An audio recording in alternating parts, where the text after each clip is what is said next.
Good afternoon, everyone, and welcome to Stepping Up, Stepping Forward, What's Next for Texas Business. This is session 2 of 4 sessions, and today we're going to discuss the current landscape for Texas business and financing from the perspective of the Houston market. Also, the value of commercial banking to every business. My name is Joel Trammell, and I'm the owner of Texas CEO Magazine, the premier media resource for business leaders in the state of Texas. Joining me today is John Stacy, who is the Houston Market President for Regions Bank. Let me tell you a little bit about John's experience. He has spent the past 30 years with some of the world's largest financial firms, predominantly UBS, BNP Paribas, and BBVA Compass. As the Market President for the Houston area, John and his team are focused on providing commercial banking services and products to clients of diversified industries throughout the Houston area. In addition to his commercial banking leadership role, John and his team are involved with several Houston-based organizations that promote workforce development, financial education, and economic development in and around the greater Houston area. John holds a bachelor's degree in business finance from the University of North Texas. Thanks for joining us today, John. Thank you, Joel. Pleasure to be here. I know as a former CEO that I got calls from bankers all the time. And sometimes it was a little hard for me to even keep straight what bankers were calling me and what they did. So let's start with the basics for folks today. What do you consider commercial banking, and how does it differ from the other banking activities that people may have heard of, such as investment banking? Sure. Happy to. Good question to start with, Joel. So typically, commercial banking is they're helping companies that are privately owned. They're not publicly traded, no public debt. Typically family-owned, sole proprietorships. They need small lines of credit versus the large corporate publicly traded companies have much larger syndicated credit facilities. And typical products and services that a commercial bank would use would include treasury management, small equipment, maybe global trade finance if they're exporting things. That pretty much describes what a commercial banking client utilizes. And so at an institution like Regions, where do people get started typically? And then what are the other services that they expand into over time? Well, typical services is that they would start with, or it could be treasury management. Everything is a little different. A company may need ways to better manage their cash conversion cycle, meaning, they have a product that they've sold, and there's a receivable there, but they hadn't received the cash yet. But then they also have a payable on that inventory that they bought to sell that client. So they typically need help with managing their cash flow, their working capital. And so we'll provide, Regions Bank has treasury management services that can come in and help them with the cash conversion cycle, their working capital needs, small lines of credit, maybe an operating account. Something as small as that can often start a relationship. And then you mentioned these are often for these smaller accounts, kind of owner-operator types. Do you offer any sort of personal services for those owners who often are in positions where they have a fair amount of net worth, but maybe not a lot of liquidity because it's all tied up in the business? We do. We have a Regions Bank has a private wealth management group that often works with the owners, CEOs of companies in our portfolio, in the commercial banking portfolio, whereby, let's say, a CEO or an owner needs to buy a new house, or the CEO wants to maybe diversify his managements under assets, so you want to go buy a ranch. We'll finance things like that. It's usually personal interest that the CEO or owner may have. We'll engage our private wealth team to help come in and cover those needs. And so for our owners who maybe don't have a lot of experience with commercial banking, what are the differentiators? How can you make a difference to generating value for themselves and their other stakeholders in the business? Well, we're often the lifeline to their survival, right? Commercial banks provide, the PPP through the Paycheck Protection Program. I think many businesses survived through that, and Regions Bank was a big player in that.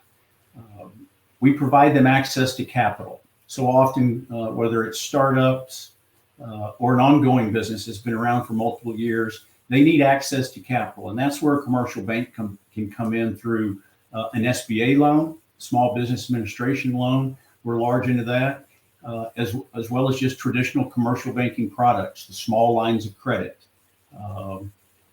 Many small commercial companies don't have access to capital really outside of a bank.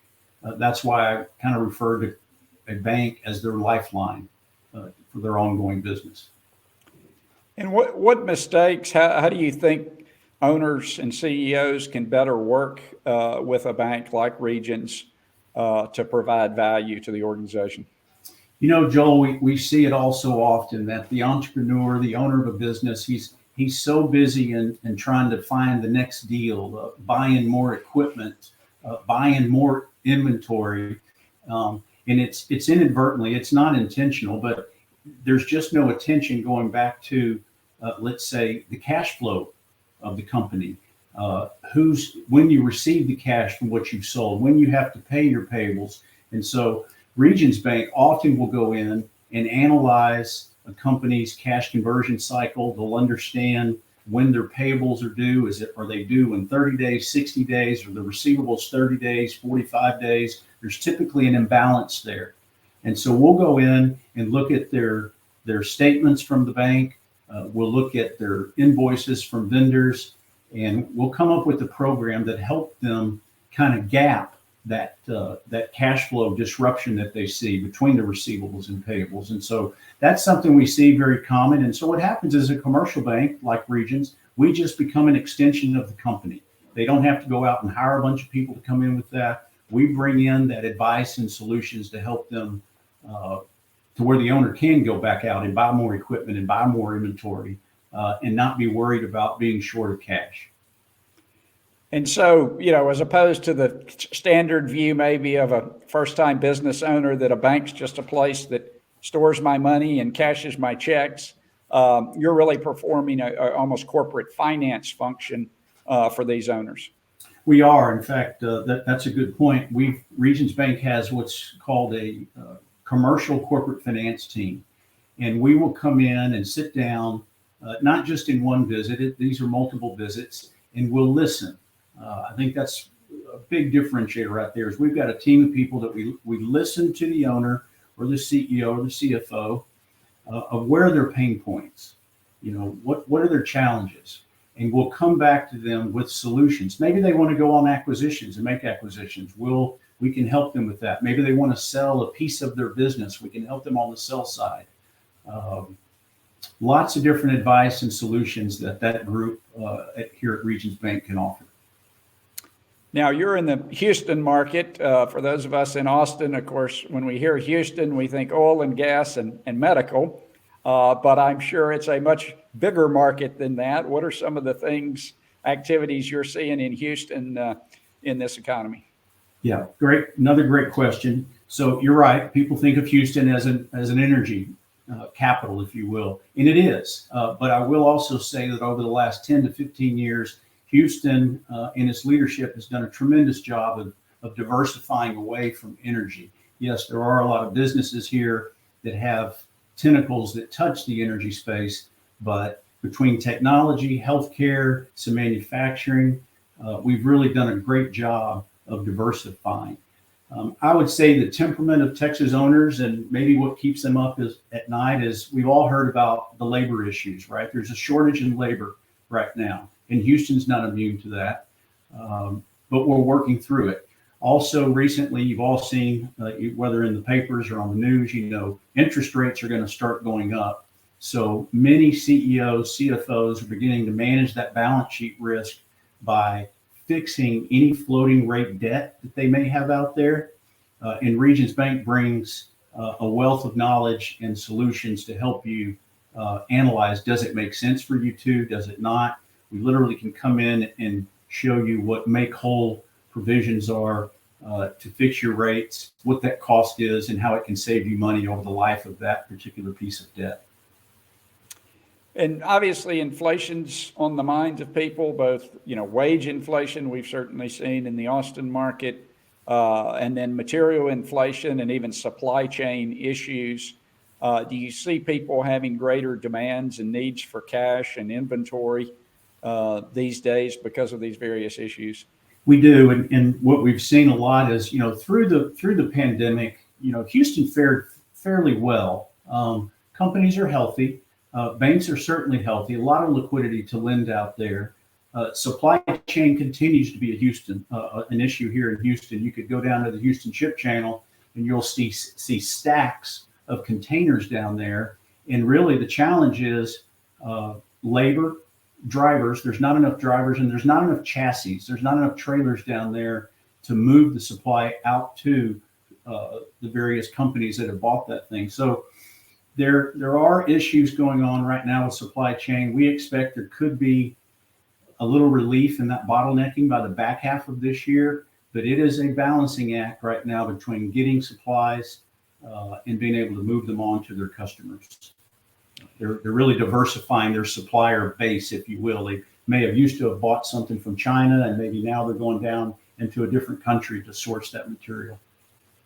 It seems like to me that's going to drive an increasing need for capital because, when you had just in time and you could place the order to China and you knew kind of 30 days it was going to show up like clockwork, you could be pretty tight with some of your capital needs, and maybe you need to expand those capital capabilities today so that you can have 60 or 90 days of inventory or whatever the case may be. That's exactly right. And I'll go back to our treasury management. I know I keep hitting on that, but that's where you go back and you really sit down with your treasury management banker and you seek their advice on how can I improve my working capital, because I'm not receiving supplies quick enough. And when I do receive them, I've got to pay within 30 days, but I'm not able to sell them. So again, you have that imbalance between payables and receivables, and a really good experienced treasury management banker will be able to provide you with some good solutions on just how to do that. And then of course the bank is there. If you need to increase your line of credit for a particular period of time, we'll always sit down and look at that and work with you through that. Regions Bank is really good about working with clients, not only through the good times, everybody can do that, right? But also through the challenging times. And Regions Bank has proven time and time again it's willing to do that. Now, you get to talk to a lot of business leaders, business owners. I was always interested in talking to my banker about kind of what they were hearing in the market. You're kind of on the ground. And so, what are the other issues you're hearing from business leaders around the state? Well, what we often hear, Joel, is, and I hate to repeat myself, but it's, everybody has come through relatively healthy. People are worried about rising rates. They're worried about better diversifying their suppliers and their customers. They don't want to be too dependent just on, a handful of suppliers or maybe a handful of customers. That's typically we see businesses will not make it. They'll fail in that. So there's been a lot of effort to reduce any reliance on one or two major suppliers or one or two major customers. It's also created acquisition opportunities, whether they're a simple bolt-on acquisition to diversify revenues or diversify your source of supplies or customers. There's been some big ones that could be a little changing in just a whole new division or group that a particular business may want to get involved with. So always try to diversify your customer and supplier base. I think in the COVID environment and in this tight supply chain environment that we're in right now, that could not be more important. And I hear executives across the state of Texas say that repeatedly.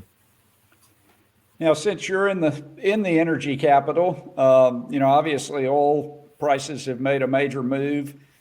We've heard about the lack of capital investment in the drilling area, and that's part of the issue here. Do you see that the oil and gas industry starting to deploy capital, starting to look for capital to kind of reignite things with the price having risen so much? We have, Joel, but I'd also say that the alternative energy continues to be a big growth in the state of Texas. And what do I mean by that? Solar, battery. We're seeing a lot of emphasis on battery right now. I think E&P, pulling oil out of the ground is always going to be there. But if you start looking at the big publicly traded companies, and even more so some of the smaller commercial names, they're not putting as much capital expenditures into their exploration and production as they once did.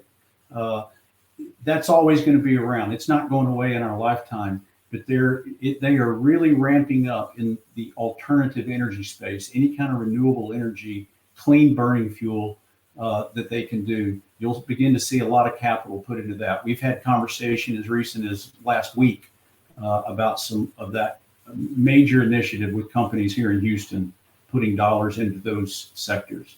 It's new, but it's growing for sure. And then in the other big Houston market, the healthcare market, obviously that's been front and center with the pandemic and capacity issues and treatment capabilities. Are you seeing major investment in the medical field in the Houston area? There is, traditional healthcare, hospitals, that is what it is. That's, insurance paid, but you see a lot of investment going into the biotech fields, just some spin-offs of the traditional healthcare, but a lot going into the biomedical field. Urgent care, I know we've seen that in Austin, pop up everywhere, local facilities, local businesses that didn't used to exist. 10 years ago, you kind of went to the hospital or you didn't have, or the doctor's office, and that was about it. But now there appear to be a lot of alternative small business entrepreneurs in that area. Are you seeing that?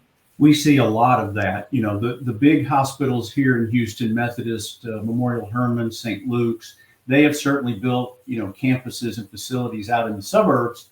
But to your point, on the corners, you see a lot of urgent care facilities that people are finding much more efficient and productive to go to. The wait time is not as long.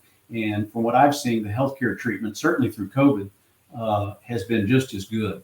So that has helped relieve, quite frankly, a lot of the pressures on the big hospitals because they're full right now to capacity for various reasons. So let's talk more about the relationship with your commercial banker. What do you think business owners, CEOs can do? How to work and develop that relationship? I know the best banking relationships I've had were long-term relationships, and they weren't just about a transaction when I needed to borrow money, but they were longer-term relationships.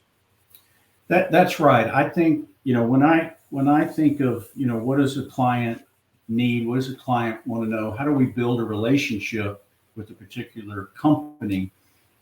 I try to put myself in the owner's seat and think, what would they want from a banker? And I think all the smart bankers would do the same thing. And the CEOs and the CFOs, they want to get to know their banker. They want to get to know, does he understand my business? Does he understand my pain points? Does he understand my challenges? Why is that important? Because if you have a banker that listens, and that's key right there, you have to have a banker that actually listens to you. If he listens and kind of does a discovery meeting, if you will, he'll go back into his office.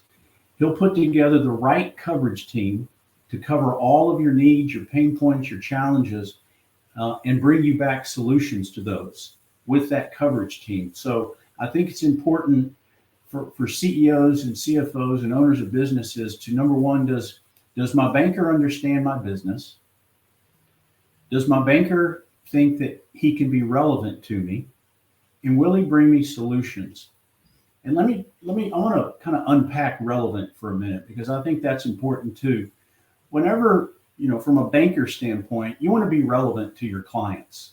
And so the relevancy means, am I lending them the kind of money in the terms that they need that fit us? Am I giving them advice? Am I listening to what they're saying? Am I bringing the right product partners out to meet with them? Not just going out there to see how Joel's doing and how was your weekend, Joel, because you're busy. All the CEOs and owners are very busy. So the time that a banker at Regions Bank gets with an owner or a CFO or CEO of a company, it's precious time. It's usually an hour. So you want to bring good content out there. And I think if you can prove that time in and time out with the client or your prospect, you're going to build credibility. He's going to believe in you and he's going to trust you. So that's how I think a relationship between a bank and a commercial client should really evolve. And you're right, you said it, over time.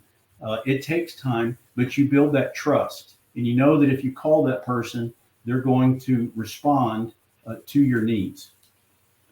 And you mentioned at the beginning, your particular customers are not, a Fortune 500 company where you're dealing with the the CFO and a big investment team. You're typically working with, kind of what size businesses was you kind of consider the sweet spot for your business? Sure. So here at Regions in the commercial banking space, we're covering companies anywhere from 50 million to 250 million in revenue. And that's really our sweet spot. Now, we often have companies that outgrow that, and that's where we would bring in Region Securities and our commercial corporate finance team to find them alternative sources. Often a company may outgrow, how much will a bank actually lend to me? He'll outgrow that bank's capacity, but there's alternative sources, whether it's private placement, term loan B, and we can help connect those sources of capital to our commercial clients. Now, you mentioned, treasury management several times, so maybe it'd be a good time to give some examples of customers you've helped from a treasury management perspective, what kind of situation they were in, what kind of help you provided that was you thought particularly valuable. Sure. So we've had, numerous clients. One in particular, they were having cash flow conversion issues, meaning their payables were due quicker than their receivables were coming in. And so there's a gap there, right? Oops, I've got to pay Joel today, but Larry's not going to pay me for another 30 days. So I need some kind of working capital solution. And maybe you use a purchase card or some technology there. Maybe we'll buy that receivable from you. That happens often, where Regions Bank can go in and you can discount the receivable and get you your money today, and then we'll pay that payable. And then when your client pays you, that's how we get paid back. So that's just one example, but very, very strong treasury management platform here at Regions Bank to go in and help companies analyze their cash conversion cycle and their working capital needs. We often size lines of credit based on the result of those analyses. So when somebody's trying to evaluate their kind of commercial banking relationship, what should they be expecting? Because I do think, a lot of owners, and I was one 30 years ago when I started my first business, I really viewed the bank as just a place that cashed my checks. And, I was checking my balance every week to make sure my check wasn't going to bounce. But that was about the extent of it. What should they look for? What are signs to you that a bank's doing a good job from a commercial banking perspective? Well, I think first off, are they bringing you solutions, right? You've had a conversation with them and you've said, listen, these are some pain points. These are some problems. I'm not sure how to, solve them. So is a bank bringing you solutions? Are they bringing you tangible advice specific to your business? Not a one size fits all doesn't work in today's world. And I think years ago, that's what bankers tried to do. Are they honest with you? Do they keep their word? Is there regular communication? Are they calling you once every quarter, once every 6 months, or is there regular touching base with you just to make sure, because you're busy, right? Their job as your banker, you're their client. They need to touch base to just make sure, hey, is everything okay? Hadn't seen you in a while. Want to make sure that everything's taken care of. Another big thing, and it usually takes time, do they support you through the ups and the downs, especially during the down times? I've seen so many banks will just bail at the sign of the first time a company busts a covenant, a financial covenant.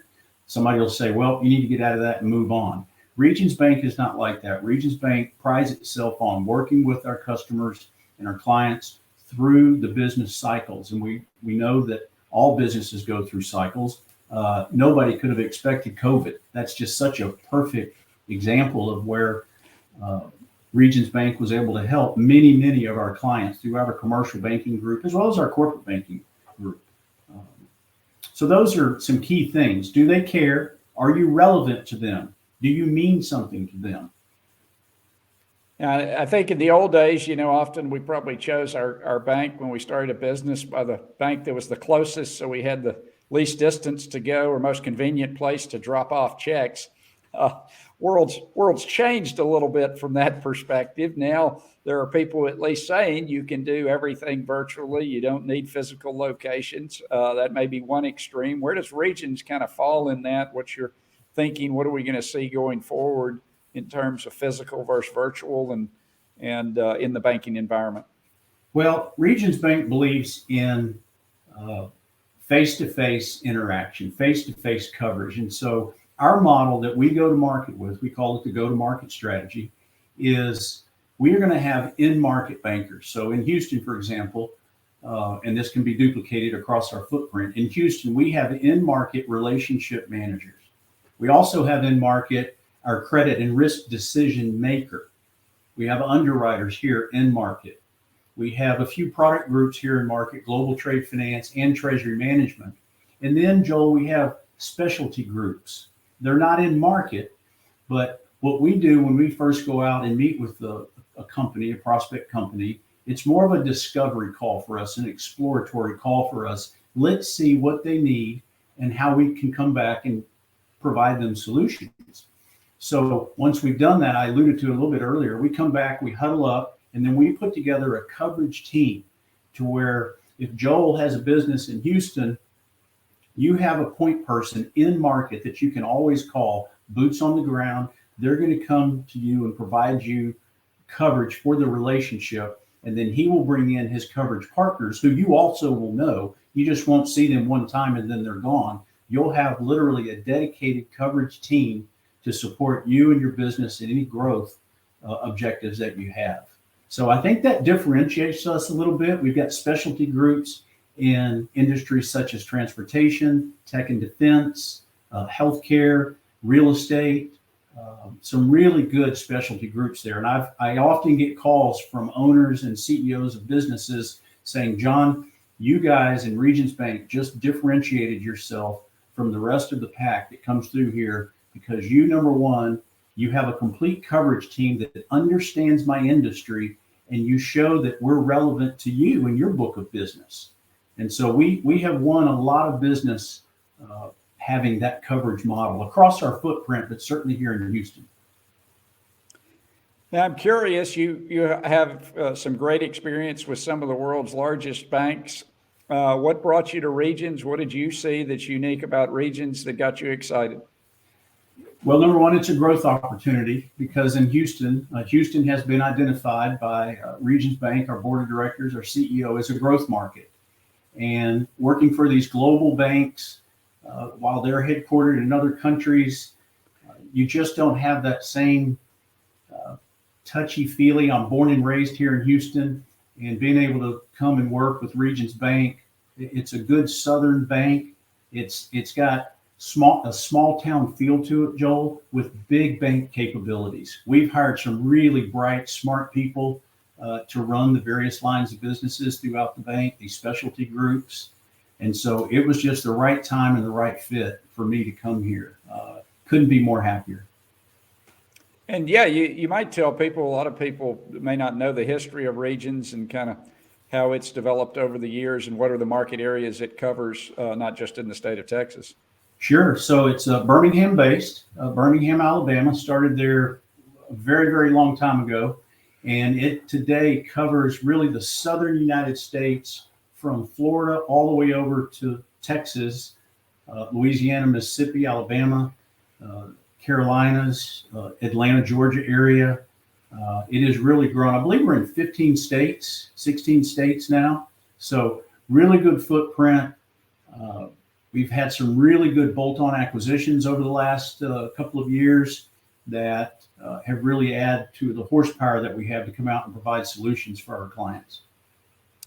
So I'm sure everyone wants to know what 2022 holds for us. And I promise not to play this back to you in a year, but any prognostications that you have from what you're seeing in the markets?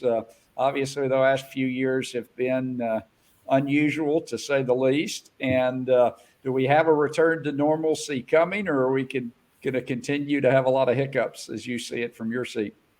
The wild card is COVID, right? It seems like when we get one variant under control, another variant shows up, and then you see spikes, and that creates, some disruption in the economies and in markets that we're serving.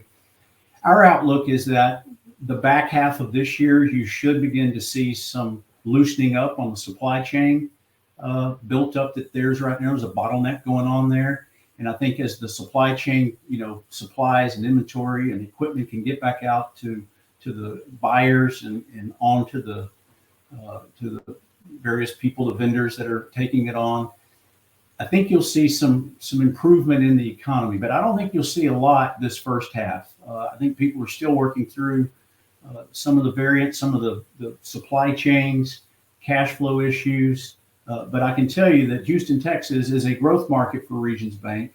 Regions Bank is in business in Houston. We have money to lend, and we are growing the portfolio with new clients. We're out prospecting every day. I'm building our team up here. So it's an exciting time to be here, and we believe Houston is going to help lead Regions Bank forward in 2022. And then specifically, obviously, rates you mentioned earlier, the perception is that the Federal Reserve will raise rates maybe multiple times. But of course, for us old folks, I tell the story. I remember when I went with my mother to buy a certificate of deposit, 6-month certificate of deposit, and she received 15% interest on that certificate of deposit.